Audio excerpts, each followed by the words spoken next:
Turn the mic on. Truth in the building. No filters. No politics. No apologies. Dr. Ken, let's go. We don't quit till the whole thing shake. Truth hit hard, make the whole world wait. Real talk loud when the system fade. Stand tall, even when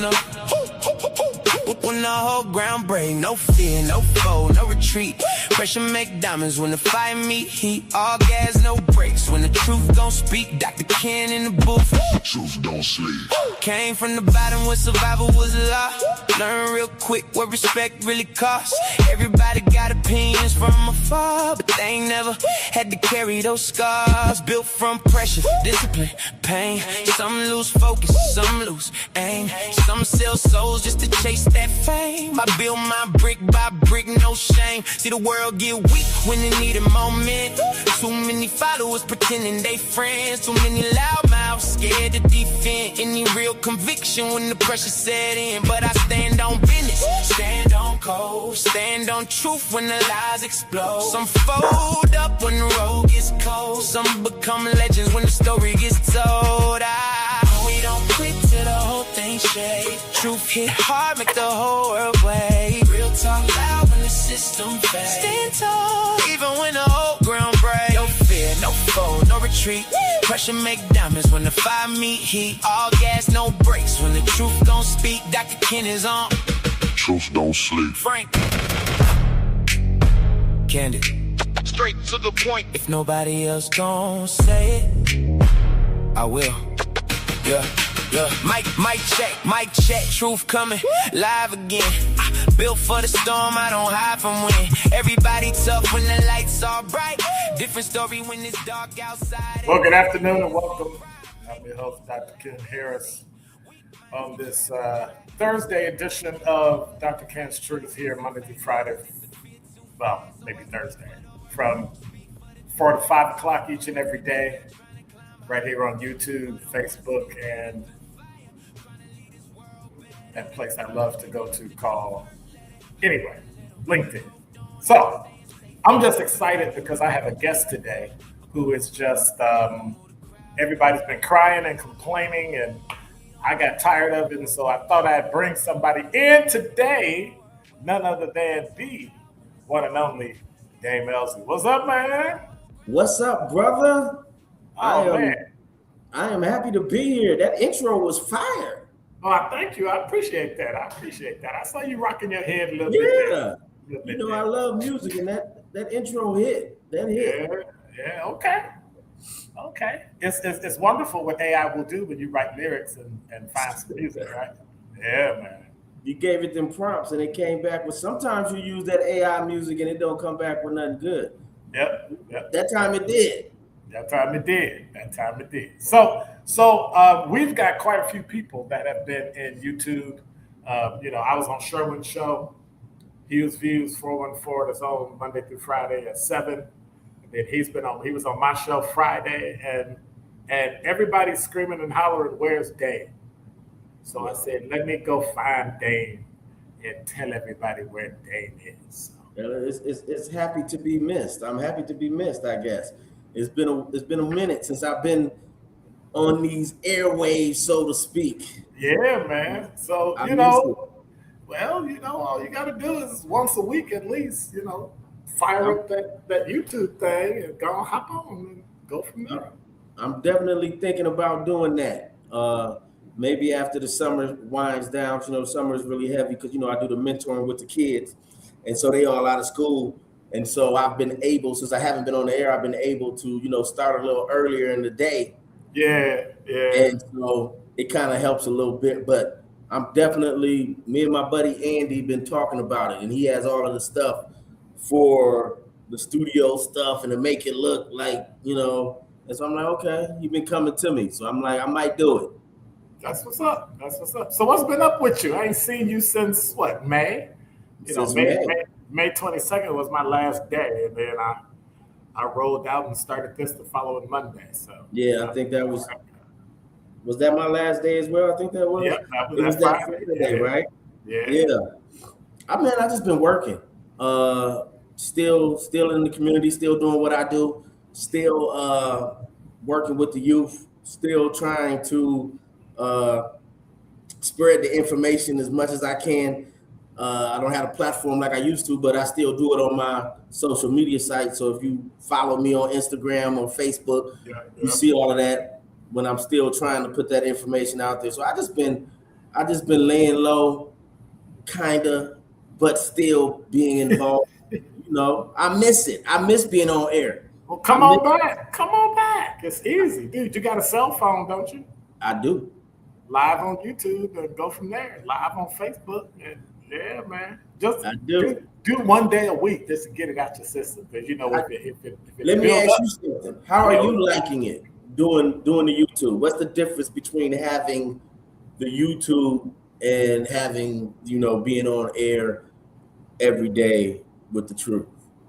One of the great things is that I'm not held by any corporate sponsors or corporate anything. Right. I use, drkidswag.printify.me. So people that want to support the show, go buy a cup, go buy a, trinket, go buy a shirt, Black Scholars Matter, stuff like that. And that's how I support the show right now.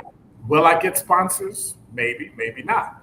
But that's something YouTube will do as it builds, and I put it on Spotify. I'm live on Facebook, live on LinkedIn. So, it's there.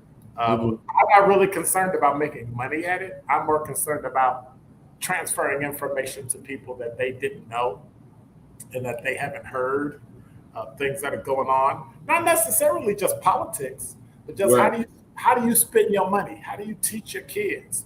What is NPS doing? How do you fix problems you have? Stuff like that. Mm-hmm. So you've done that like me for decades, and it's time we get a little bit of independence so that we can speak our minds. And so that's what we do.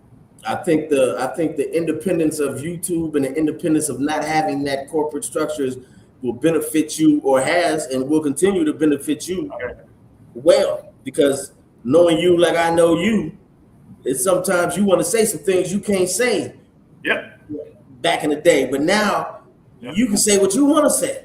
Yep, I can ask questions. You say it. So music. You mentioned music. I know, I've been at some spots and you've been the featured entertainment. Are you still doing the music thing? Yeah, we just performed. I'm in the group, the Dope Music Crew. We kind of slowed down a little bit, but we just performed at the Heal the Hood. We were there. And we were the main act for that, and that was dope because we hadn't done it in a while. But for us to all be on stage, it was dope. And music is, as far as music and MCing and rapping, that's gonna always be me. It's never gonna go nowhere. And so whether I put something out, whether I put some music out, or whether you see me, I'm always writing, I'm always listening, I'm always helping some young guy that wants some help with some music, whatever it is. And that's what we do is each one teach one. So as long as I can do that, I'm great with it. But yeah, music is my true and first love. So having a microphone is what kind of introduced me to doing radio, because I was up there promoting, for those that don't know the story, I was up there promoting a hip hop show, and Kyle and everybody was there, and they was like, man, you did a good job. And I was like, really? It was like, you might, consider doing it. And so I did. I asked Kyle, and he made me send in the tape, and the rest is history. I got to fill in, and I got to be a part of the truth as it formerly was. Well, you are OG now, so you gotta consider yourself a true OG. Yeah, well, thank you, brother. I appreciate it. Man. Yeah. And so, family. I know your daughter graduated from Morgan State? It's 5 of them now. So the first that's right. You did have a little addition there. Her Surprise, surprise. A surprise, a summer surprise. And Issa turns 1. Wow. The baby turns 1 on the 7th. So Congrats. he'll be 1 on the 7th. And so we're excited about that. Planning a little birthday party. My sister is coming in town. My nieces is coming in town. So it's gonna be an event for the 4th of July. But the one that you're talking about is Ayana. Ayana graduated from Xavier. And then she went to Howard Law, and she graduated from there, and now she works with Warren and Emory over at I can't remember the name of the law firm. Yeah. Emory Harlan. Yeah. So she's there working with them. So that's a blessing, and I'm so proud of her. I know I talk about her all the time. And then there's Zari, the second one. Zari graduated from UWM, English majors, library sciences. So she works for the library system. She just got back from London because she was over there. She studied abroad. So she's got friends over there. So she just went back over there. Then there is Nyla, the third one. Nyla is at Fisk on a scholarship. She'll be a senior this year. She is working at an internship in, get this, Bentonville, Arkansas. I know where that is. Walmart. That's exactly right. And that's where she is. And so there's a big museum down there that Walmart, I guess, sponsors. Yep. And so she is working as an intern down there. It's a coveted position from what I've been told. And so I'm super proud of her. And then there's Cree. Cree is the 4th of the first 4, and she is at North Carolina. Cree is at North Carolina, not A&T, but Central. North Carolina Central. Central. Yeah, okay. Yeah, so she'll be a sophomore next year. She just signed up for the ROTC, so she's trying to get her stuff together and paid for. That's what it is. That out-of-state tuition. She and I just I just dropped a check today. So yeah, so I'm proud of her for making that decision. You know, I'm not a big Army guy, but I understand what she's doing. And of course, last but not least is Issa that I just talked about, who's turning 1. Turning 1 on the 7th. So yeah, that's my 5 girls, no boys. So when I work with these boys and I do this mentoring stuff, that's me getting the experience of being a boy dad, I guess, is working with them. Yeah. So, because I got 2 girls, they're like 30s, and one is knocking on the door at 30. So, yeah, you know, they're doing great things. One was out in, they live in Seattle. One lives in Seattle. One lives near Madison. Okay. They're doing great things, doing computer engineering, and one is a licensed professional counselor. So I don't talk to her. She can spot all the weaknesses and all the. When you talk to somebody that's a counselor or a therapist, they start counseling and therapizing you, and then you stop it. You got to be like, stop it. I mean, when you, how can I say this? You're a girl dad like me. When you spank somebody's bottom, you usually don't take advice from that person. So I got a therapist, you got a lawyer. Right. At some point in our lives, we gonna have to reach out, hey, can you help me? And so that's gonna be weird all by itself. When I talk to Ayana, sometimes I have to tell her, stop being a lawyer right now. I want to talk to my daughter. I don't want to talk to Attorney Ellzey. I want to talk to Ayana right now. And so I have to tell her to cut it off. So what does the future look like for you? Well, first of all, forget. Go ahead. No. The future is I think, like I was saying, I enjoy being on air with Bailey and Homer so much that I think I was considering like doing some YouTube stuff and stuff like that, but I think I got the bug now. And being on here with you, kind of like, it's almost like, like I see how you doing it. I'm like, okay, that don't look, I could do that. Sometimes you talk yourself out of stuff. And I had started to do that, but I don't think I will. And to hear that that maybe I was missed a little bit warms my heart to all the people No, you was missed a lot of it. Thank you. I mean, I was in the YouTube chat. I'm like, dude, are y'all gonna talk about me or Dane? Like, really? Like I had put in that you was gonna be on yesterday, and then I realized I checked the text. I was like, oh, it's Thursday. So I was telling everybody it's Thursday. Kawanda accused me, that must have been a boomer moment. I'm like, really? Oh no. Really? I mean, they were on the YouTube chat before I started waiting on you. I missed that. I missed the chats. I miss sitting there and being able to have those interactions with everybody that would be in the classroom, everybody that would be in the homeroom. Yeah. I definitely do miss that, and to hear that I missed as well is actually pretty dope. You know. Well, there's a gap. I'm on from 4 to 5. Sherwin's on from 7 to 8. You might want to jump in on maybe 5 to 6, 6 to 7. We can talk Tori into doing one of them hours, and we can just take over. We have the whole crew back together, right? That's right. We had a whole crew. You can pre-record it and just load it and have it run then, or you can just do it live from wherever you at. We're gonna have to talk about that. Yeah, for sure. We definitely gonna talk about that. Let me ask you this: Have you listened to the radio station since you left? I have not listened to The Truth since 6 o'clock, May 22nd, 2026. I feel you. I listened maybe the first week because I know all of the guys, all of the air people. I know them, and like Manan is my brother. Jazzy, we've worked together in the past on doing events and stuff like that. Ray Nitty is my brother. So but it was like, and I don't want to make this about that, but it was like watching an ex. I don't want. It became like I wanted to be on the field playing. And so that I wasn't. It was like I don't want to watch it no more.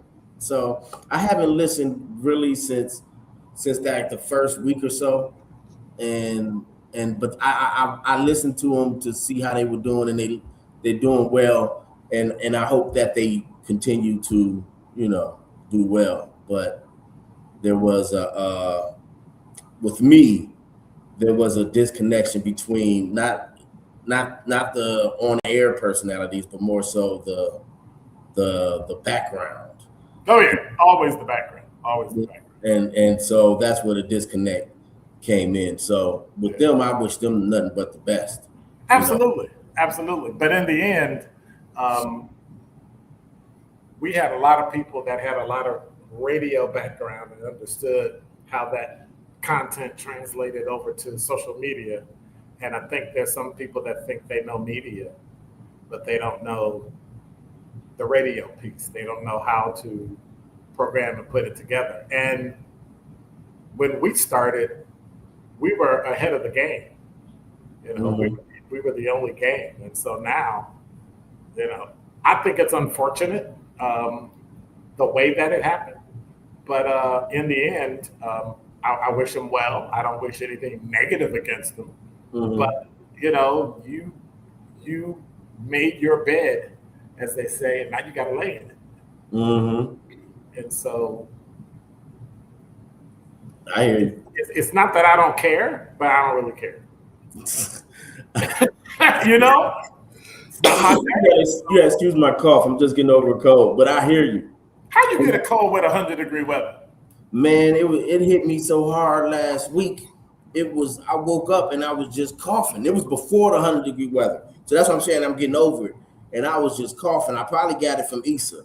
The baby was going to daycare. You're going to blame a 1-year-old, dude? Really? Yes, I am. I am going to definitely blame her. Wow. It's her fault that I got sick. She's waking up now. I hear her back there. Because she way more resilient than you, boy. She got a lot of years of you got Don't jinx me like that. I got years. Some road. Well, no. You got road. Road wear counts. There are things you connect that will take her a couple years to connect that you can connect in an instant. Mm-hmm. And as long as you ready, and I know you will, because you got a lawyer. So anyway, if clearly you've been doing it right, clearly you've been showing everybody in the community, this is how you do it, and this is how they end up. If they don't end up better than you, if something's fundamentally wrong. That's how I always looked at it too, and that's how it even went to the way that if they didn't, present themselves better than me or do it, I wanted them to be, and they are, all of them are far superior to me in most areas, except for athletic, but life in general, they better at life than me, and they won't make. I gotta challenge that. I think they won't make the same mistakes that I made. Right. They'll make their own mistakes. Right. They'll make fewer mistakes, but they won't make mistakes. And then some stuff you can't tell them, and other things I just got to put you in the headlock and tell you not to do that. And you can hate me now. Oh, there's a lot of that. And you'll love me later. Then just be humble enough to circle back like they all do. Yeah, you were right. Absolutely. That's what they do. And they'll get over it eventually at some point. Let me ask you this on a not on a political topic, but on a current event topic. Yep. The mask, the ICE is back in full effect in Milwaukee. And now they're wearing the mask. And I remember when it first passed, you and I both were saying, because we know, we were saying this is paper thin, they're not going to follow that. This is just for show. Right. And that's what has come to pass. Right. Is that it is just for show. So when I saw it, and that's why I'm bringing it up, when I saw it, the first person I thought about was you. Because I remember listening to you, and you were saying this is a bunch of Huey. It doesn't amount to anything. It's just for show. They're arguing about all of this and who getting credit for this and at the end of the day, ICE ain't gonna follow it no way. Well, they don't have to because they're a federal agency. So their jurisdiction is any state or territory or commonwealth that the United States owns. Virgin Islands, Hawaii, Guam, they go where they want. Number two, for you as a city to pit your police officers against law enforcement that's federal is not going to end well. Mm-hmm. Because now you're creating a wedge and a wall where before there was some professional courtesy and cooperation. Now, we don't arrest people for immigration, but if you tell me to hold the person, it's a courtesy. It doesn't matter whether it's civil or criminal. And I think people forgot you're literally here illegally. Like you literally came in and you broke a law and you came in the country.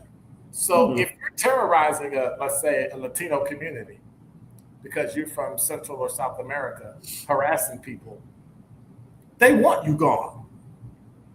You just took away their ability to save their own community by siding with the people in the community that's causing trouble. Now, did ICE go too far? Sure. Did they, kind of truncate their training and put people out and didn't know what the heck they were doing? Some of them. But for the most part, it's like any other law enforcement agency. They got growing to do. But to put a wedge purposefully when you can't make them wear a mask. What are you going to do? Send a police officer over there to arrest them? You're obstructing the federal officer. That's a federal felony. And so you've created this bizarreness. And I think the only people that are going to lose are the people that live in Milwaukee. Right. And that was my take on it as well, as far as with the mask, is that it was a performative piece of legislation that if there was other ways that we could have went about, showing our displeasure for ICE or whatever the case may be.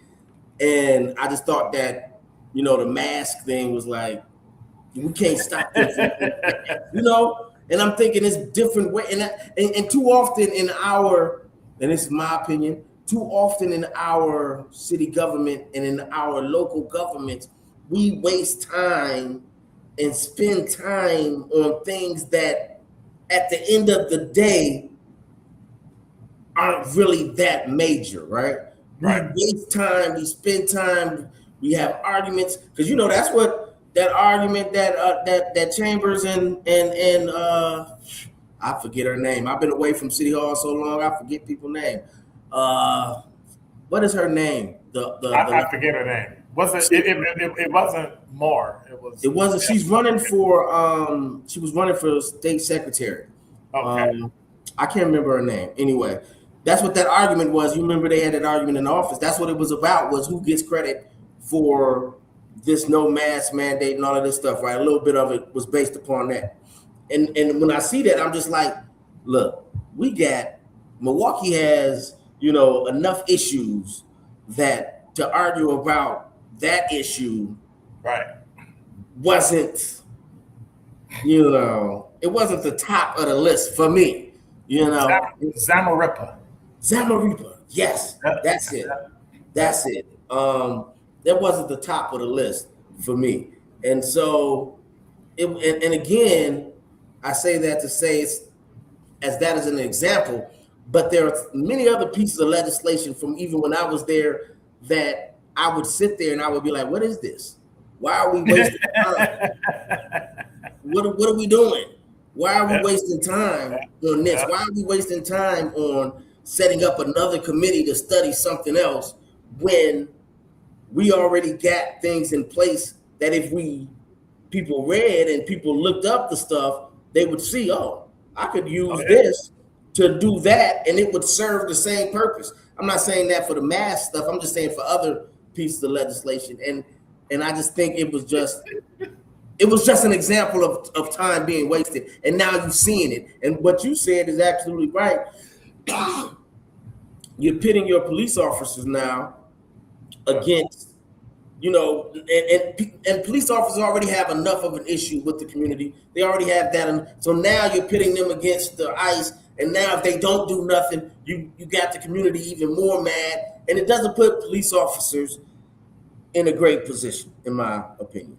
One of the things they put in was that if they see an ICE officer doing something wrong, they have to intercede. But that's state law anyway. That's policy anyway. Officer override. If I see Dame about to jump into something and get in an argument and losing his temper because he's human, you are required by law to intercede, to step in the middle. Hey, calm down, everybody. Pull you away. I'll take over. Like that stuff's already there. So it's just. I think you nailed it. It's performative. You're just going in and making these idiotic gestures that don't mean anything. Meanwhile, you got shootings, you got stabbings, you got carjackings. James Causey from JS Online got his car stolen the other day. Broad daylight outside the MATC. Wow. Like that kind of thing. We got potholes throughout the street.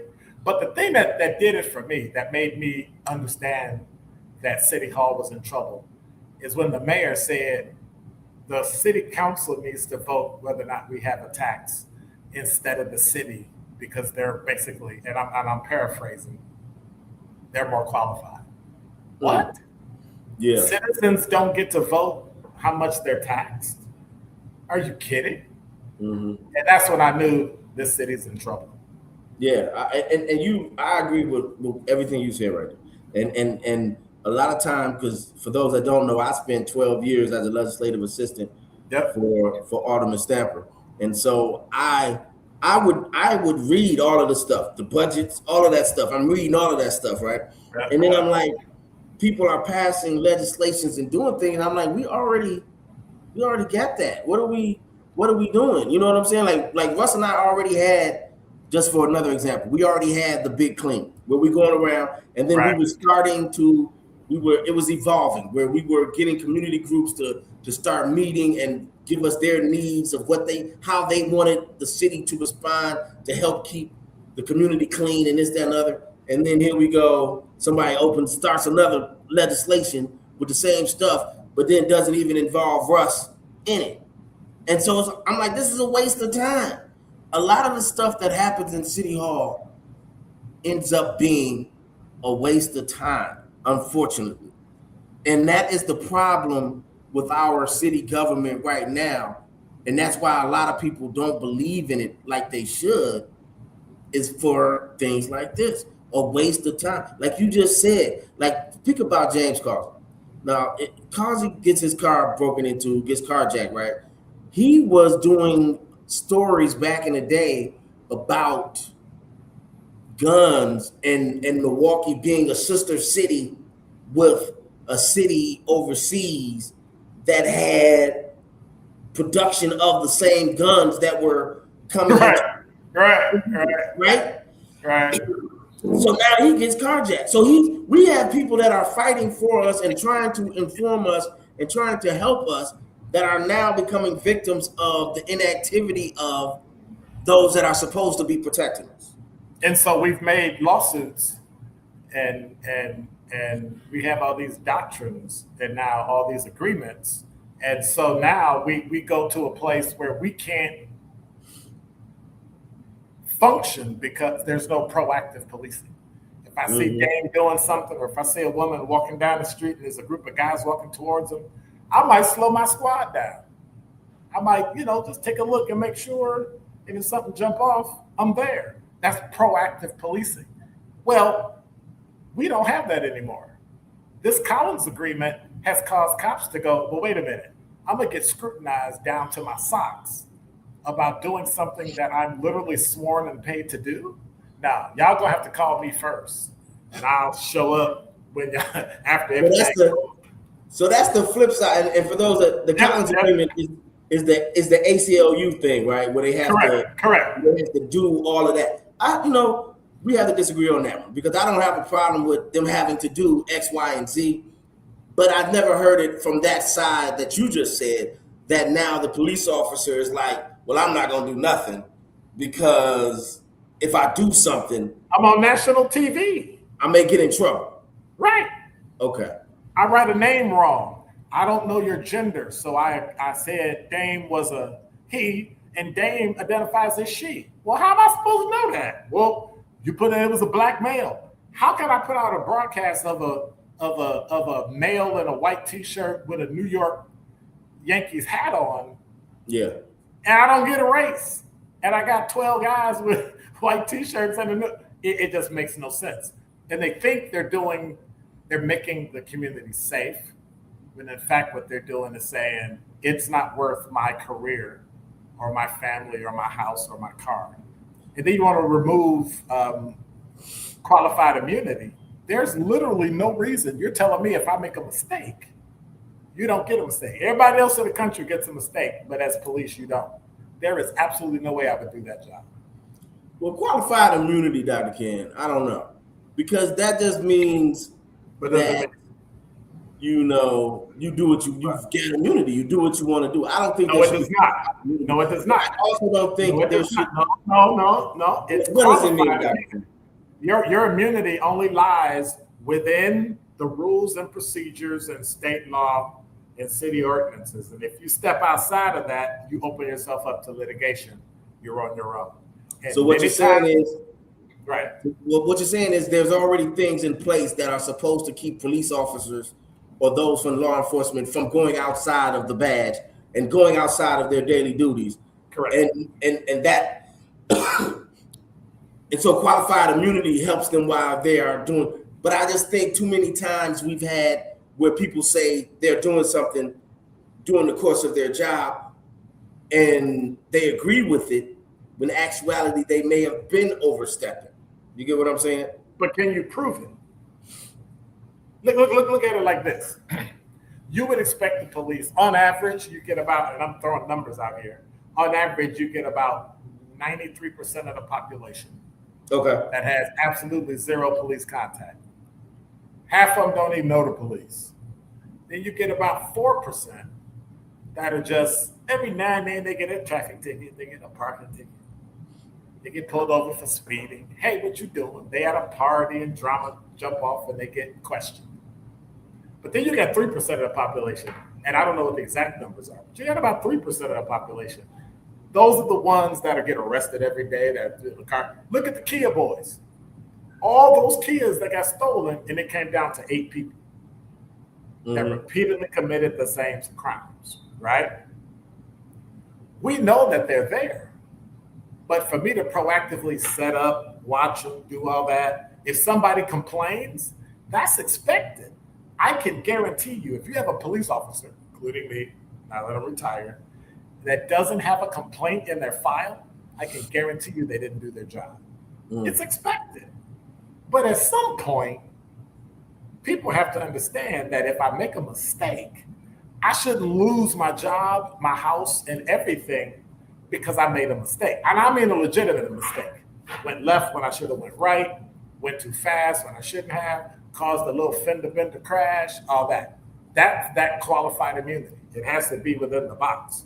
So judges and prosecutors have basically absolute immunity. If they decide not to prosecute somebody that beat Dameon Ellzey up, now that's what I'm talking about. and then they came back and the person came back and killed Dameon Ellzey, you can't go back to that prosecutor and say, hey, you didn't do your job. They have basically complete immunity. That's not what cops have. Okay. So you, the examples you use of making a mistake, I get those. Okay. But what if that mistake causes someone to lose their life? What if that mistake is you shoot somebody and based upon a preconditioned notion of that person being a criminal or that person being something, and you shoot that person? Should qualified immunity be allowed to be on the table in that regard? It usually never is, but it's always on the table until I figure out what the heck happened. Okay. Now, one thing people don't remember, go back to 2017, right after the Sherman Park riots. That was 2016. Everybody was screaming and hollering about all these black males are getting killed and they're assassinating police officers. They tracked 17 people that were shot and killed by police. Of the 17, maybe 4 or 5 were unjustified. They were all criminals, with the exception of about 3 or 4. If you're fighting the police and you're fighting back and you get killed or you get shot, is that on you or is that on the police? Number one. Number two, 200 some odd white folks got shot. Nobody complains about it. They've been blazing white people for decades. Anybody say that? And I mean like Salt Lake City, all over the country, killing people. People don't understand the force continuum and what the police can do. And so when you escalate or do something that causes a cop to react, the law says that's on you, not them. Okay. And so to use deadly force, you need 3 things. And if you present those 3 things, odds are, and I can say it because I've almost shot people, if you do it, that's within the box. So people need to understand how to act. They need to understand how to respond. Because, be honest with you, let's be real.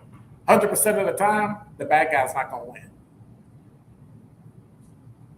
I hear you, but, and this is my disagreement, is that you are putting the onus on the citizen. Yes. To understand. Right. You're putting just act right. Just act right.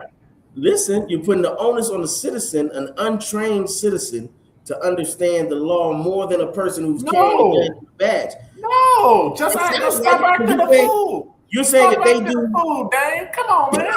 If you're not acting a fool, we're not coming. If we're not coming, ain't no drama.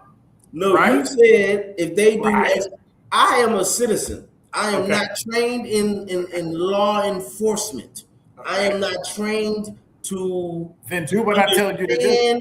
I'm not trained to understand and deal with the public.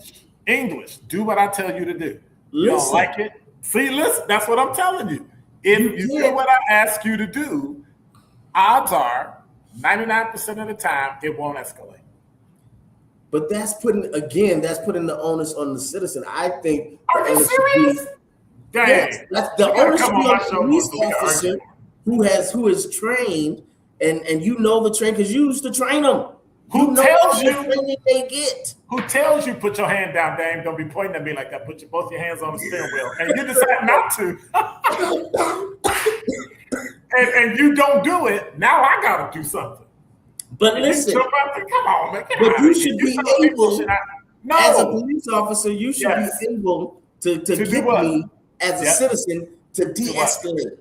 If Right. I And then when you escalate, don't, you and should when be you don't- able to de-escalate. No, that's not true. You know That's your that. job. You can't de-escalate your wife. Man, get out of That's here. your You job. can't I ain't de-escalate married your- no. It's That's not why my I ain't job. married. It's not my job to de-escalate. Mhm. My job is to control the situation.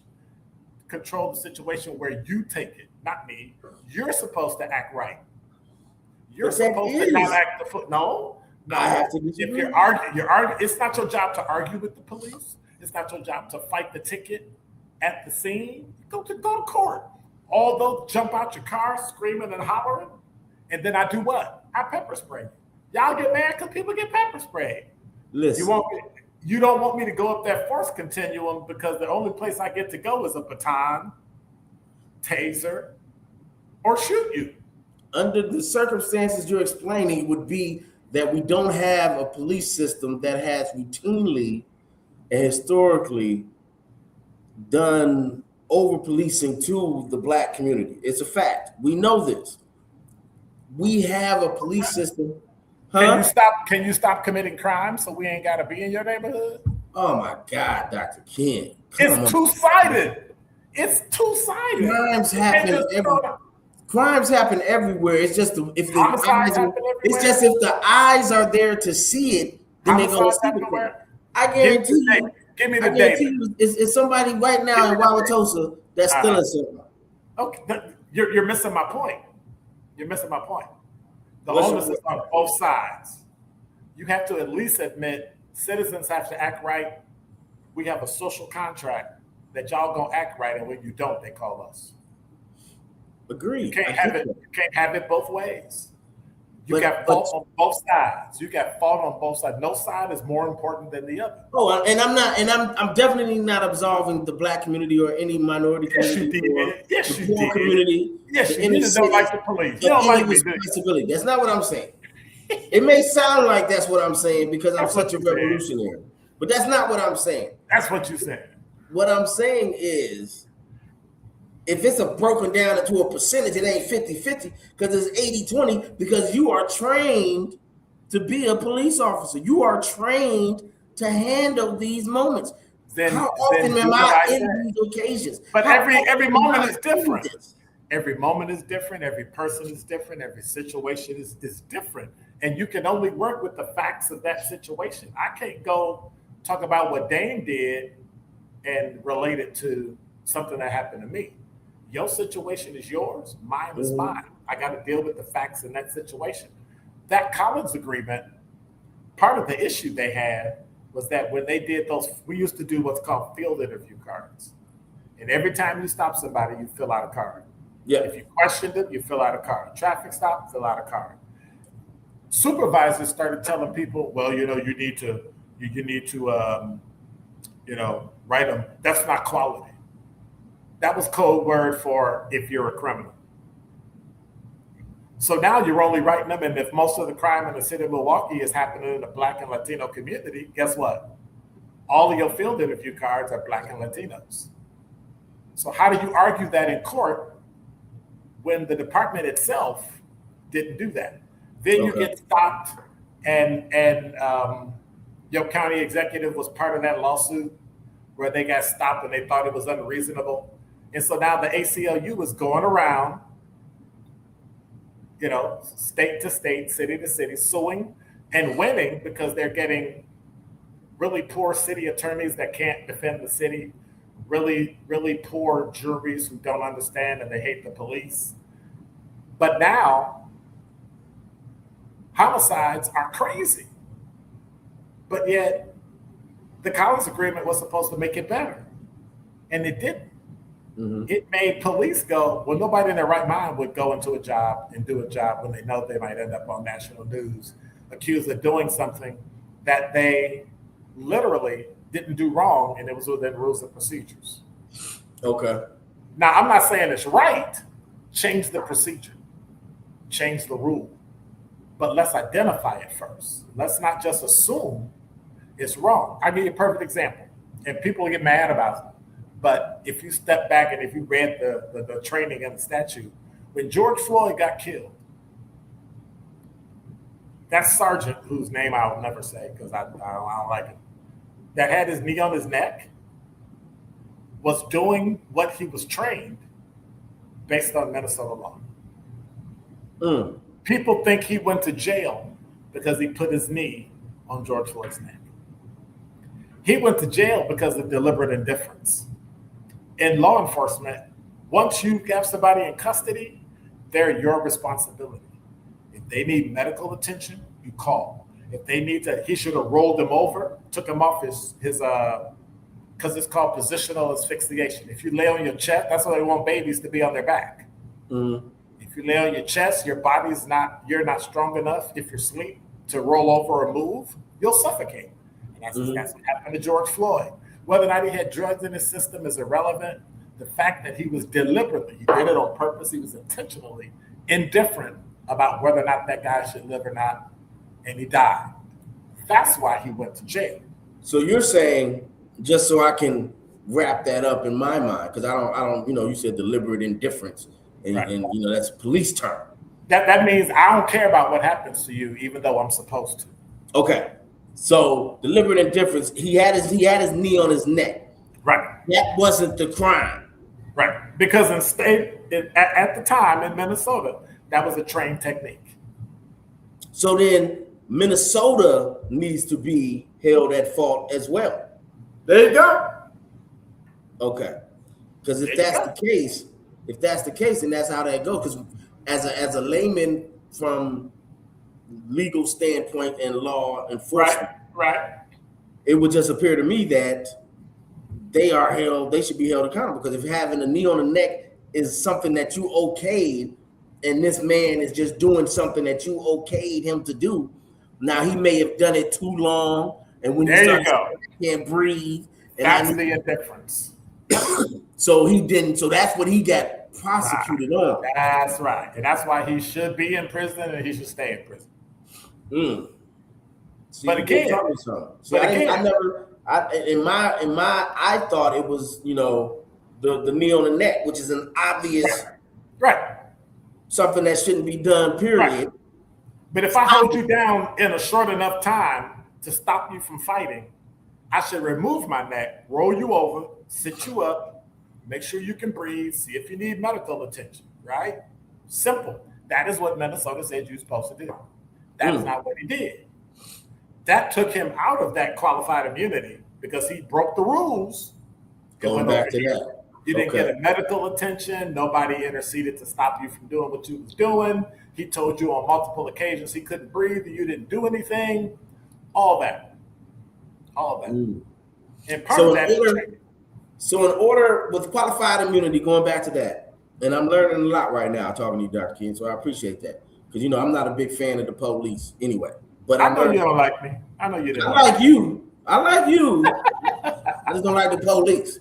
But anyway, let me say this. I'm learning a lot because the way you just broke it down. So the way that you get convictions on police officers is to show that in that moment, they did something that was outside of their training. But a police officer can say, his defense is, this is my training.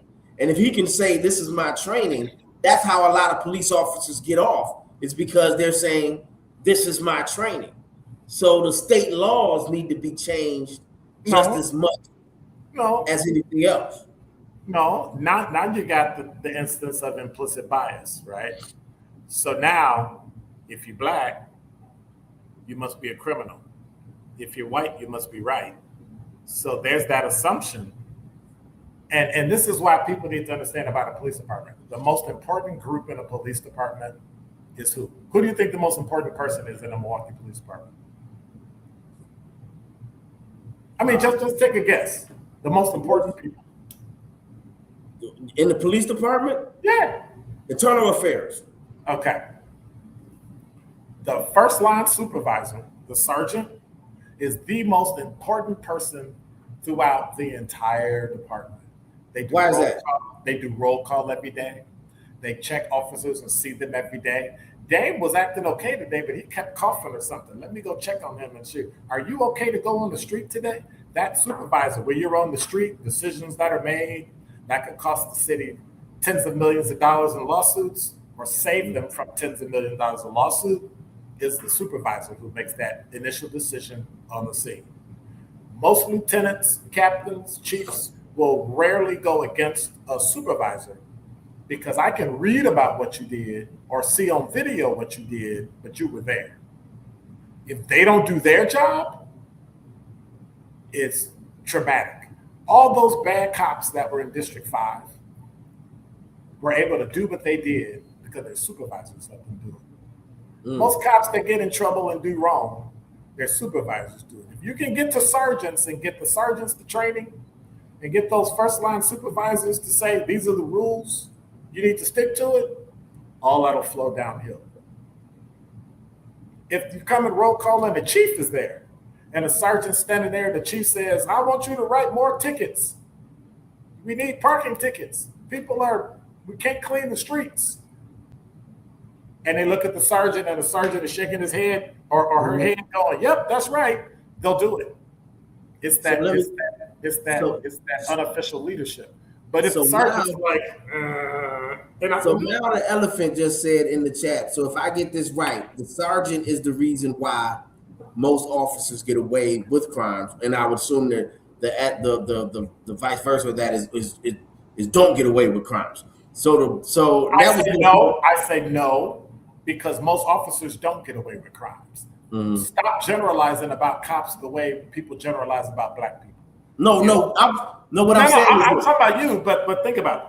The words you use are important because it makes people think that all cops are bad. And if your kid, like the kid they found in Wauwatosa on 115th and Watertown Plank Road, wandering the street, you want that kid to see a uniform and go get help. You don't want them afraid of them. The majority of cops are good people that do their job every day and like Officer Carter, die for people they don't even know and people that don't even like them. But they wake up every day and they put the uniform and badge on and gun and go do stuff that you don't want to do. That's why you hire them. I get that. And I have no problem with that.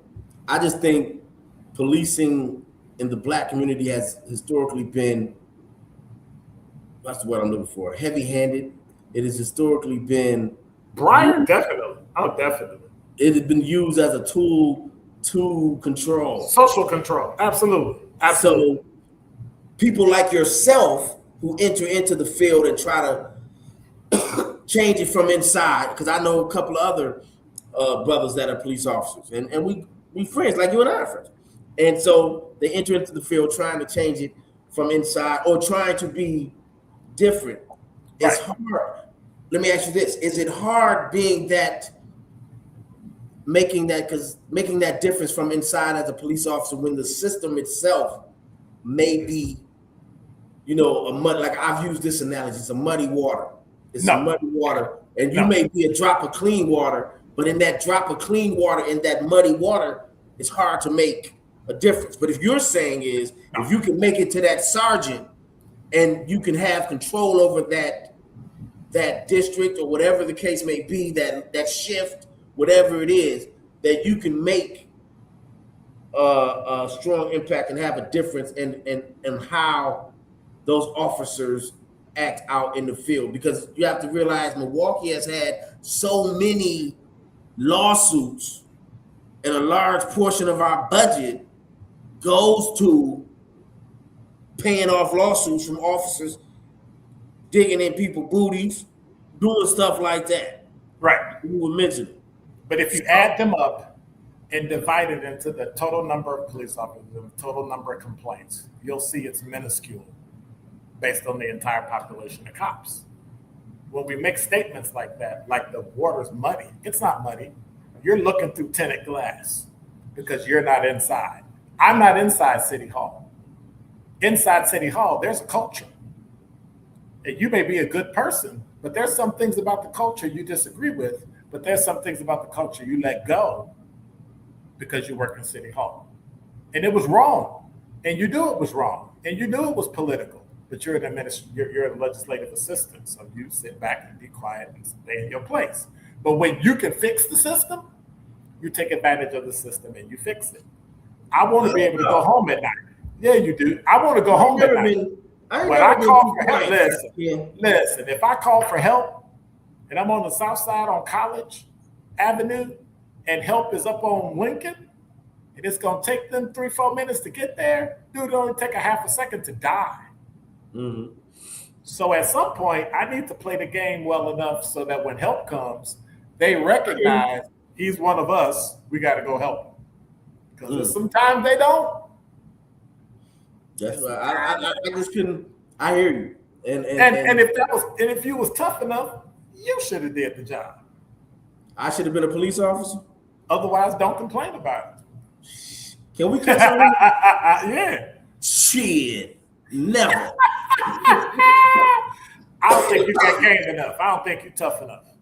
I don't think you can take it. I'm too but tough. I would suggest that you go through a FBI academy, Citizens Academy. Go take a Citizens Academy class. I think it'll change your point of view. I may do that, but I don't think it's going to change my point of view. But I like learning. I like learning and talking to you as I always do, because whenever I talk to you, I always learn something. And I think you wimping out, man. Come on, dude. I'm not wimping out. When I talk to you, I do learn something. I don't agree with you. Here.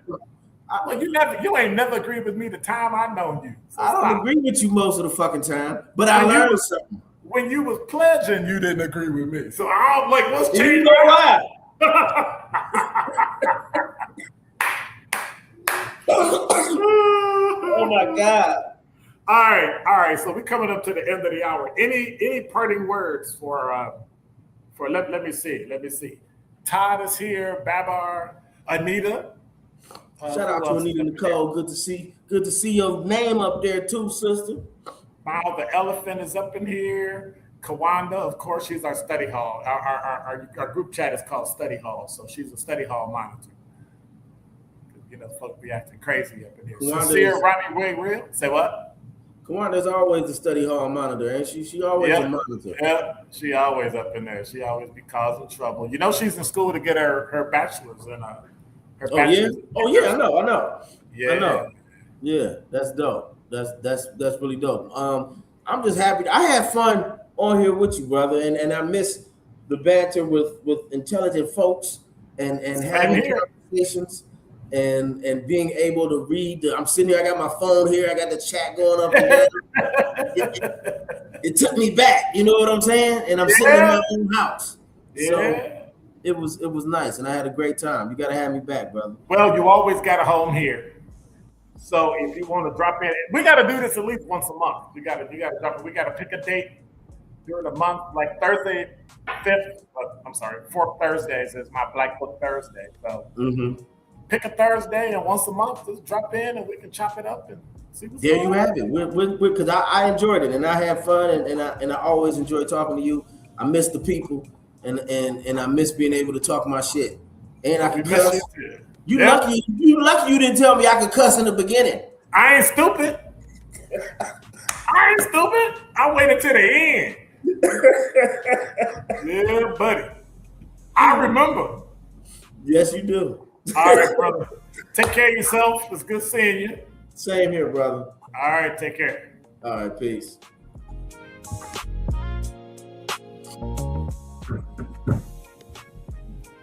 And that's it.